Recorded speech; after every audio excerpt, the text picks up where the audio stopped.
Hey everyone, it's Kajol and today we have Kat Garcia joining us. Now guys, she's works for MBB now, but she used to be an actress, she used to even write for Forbes, and she moved over from Accenture to do consulting to corporate venture capital in MBB, and she's sharing her journey here today on how she did it. Now, if you're interested in more videos like this, please do like and subscribe to my channel, and don't forget to leave all your questions for Kat in the comment box below. Over to Kat. Hi everybody, this is Kat Garcia and I'm very excited to be here. Thanks so much for having me. I'm excited to tell you a little bit more about who I am, so let me get into that. Besides being named Kat Garcia, I am a growth architect at BCG and a corporate venture capitalist, if you will, and I am also the founder of the Corporate Diary, where I interview women in male-dominated fields and also allude to my own journey as a woman minority in the corporate world or the world of business. I'm also a Forbes contributor and have over 20,000 subscribers across different platforms. So super excited to get into what it is that I do and my former life as a management consultant. I used to be at Accenture. So yeah, just really excited to dig in towards like my experience and have you learn a little bit more about me. In terms of what I do at BCG and my current role in corporate VC and incubation, tech, innovation, whatever you want to call it, is really like we will invent, invest, build, and scale startups with the world's most influential companies. So what that means is we will work with corporate partners, so Fortune 500s, and we will invent new businesses. So instead of consulting for businesses, we will create new companies, brand new companies, and innovate from the ground up. We will go through an innovation phase, incubation phase, and commercialization. And everyone on the team has a specialization. There's different cohorts. So for example, I'm in the growth cohort, and that means that I'm responsible on a given venture to support the growth of our startups. So anything that touches unit economics, LTV, CAC, CTR, CPC, so a lot of the digital marketing pieces as well as finance to support the financial model, media, margin-based media spending and marketing, right? Making decisions that will impact the go-to-market strategy, building it out, but actually executing on it so that we are reducing the cost of acquisition while also scaling our lifetime value of the customer or the revenue model or the revenue side. So really cool work that I get to be a part of, and every day is different. Every single venture we work on is different. What I love about the growth cohort as well is that we get to also work on other kinds of ventures. Sometimes it is more BCG focused, with their due diligence support whenever private equity companies work with the Boston Consulting Group. So that's really cool to be there and get that experience, get that I guess more market heavy experience. So yeah, I really enjoy it. I guess it's just really tough for me to answer this question because I'd say that if you are in management consulting right now at the Big Five at the Big Four or at Accenture or a small boutique consulting firm and you really want to go to MBB, ask yourself why that is. Like, is it because you want to be, I just don't know. I don't really understand the obsession with it. McKinsey, Bain, BCG are top firms, they're great, but again, every single company has its own thing. And if MBB is truly where you want to be because of like, there's one specific firm that does one thing very, very well that you absolutely want to work for and that's your dream, go for it. But my advice there would just be two things. One, either you get an MBA and then you try to like go for those companies again if you didn't do it through your undergrad. or you gain enough experience and position yourself as an expert in a specific field. If you're at PwC or Accenture or Deloitte and you want to pitch yourself to BCG, then it's like, what industry and function are you an expert at that you can say, hey, like, I've done this for numerous years, I want to now be an associate or a consultant or whatever the terminology is at those specific firms with a level that fits your needs and where you are in your career. So I would say that those are like the two routes if that's like absolutely your dream. But again, every company has something to offer, and just because you're not at MBB doesn't mean that you are lesser than. I kept feeling that way or hearing it when I was in management consulting, and I just never really understood it.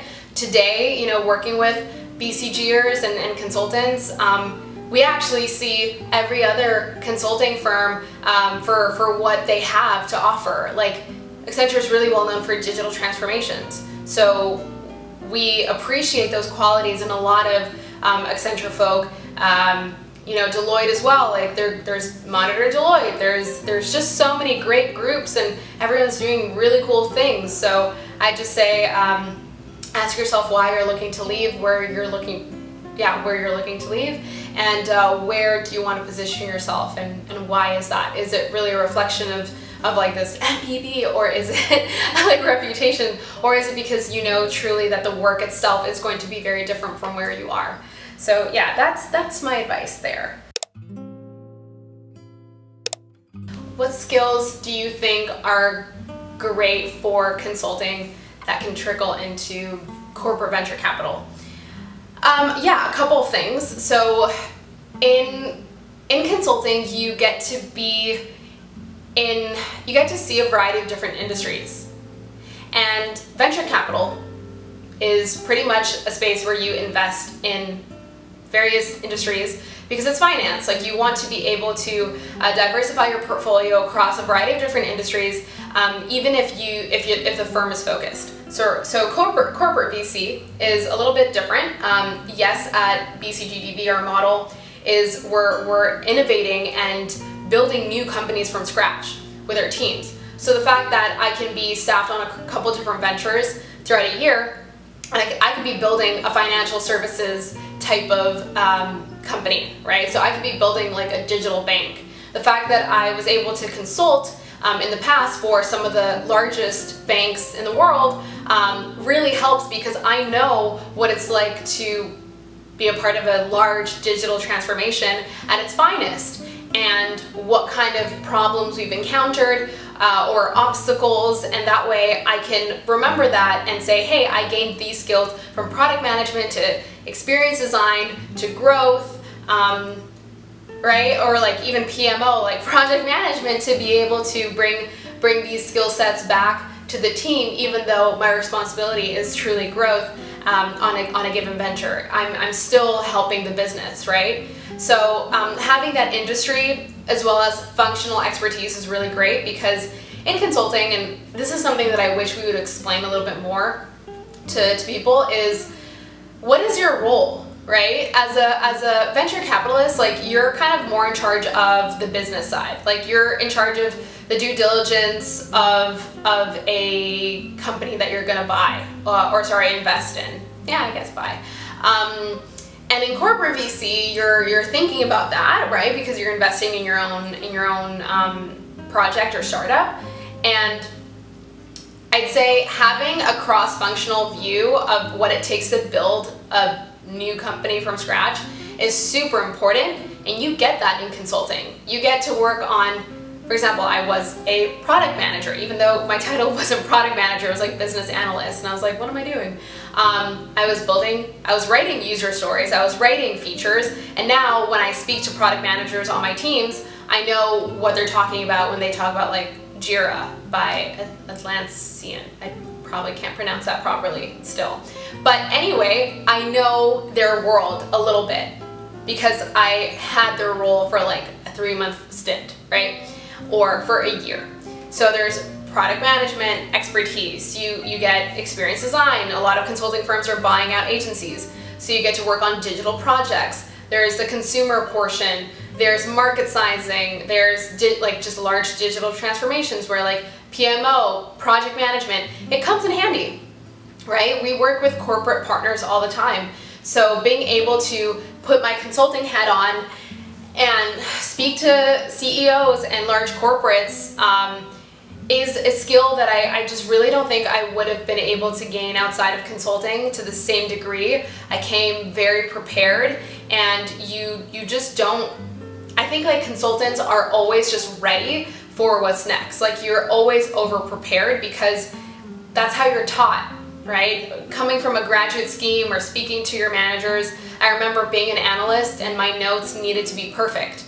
I remember also just like the consulting readiness or the professionalism that I needed to have. So getting to meetings early, Zoom calls, like you gotta be on time, you have to have like things printed, just like all these different things that make a good consultant or a good analyst, they come in handy later on in your life because yeah, you're speaking to CEOs and large corporates that I just don't think that other people can get the same exposure at a young age than consultants to the same degree, right? Like there's investment banking, there's a couple of other great programs out there, but that consulting readiness really just I think scales you to be on top of it. So just to summarize, that would be the industry expertise, functional expertise,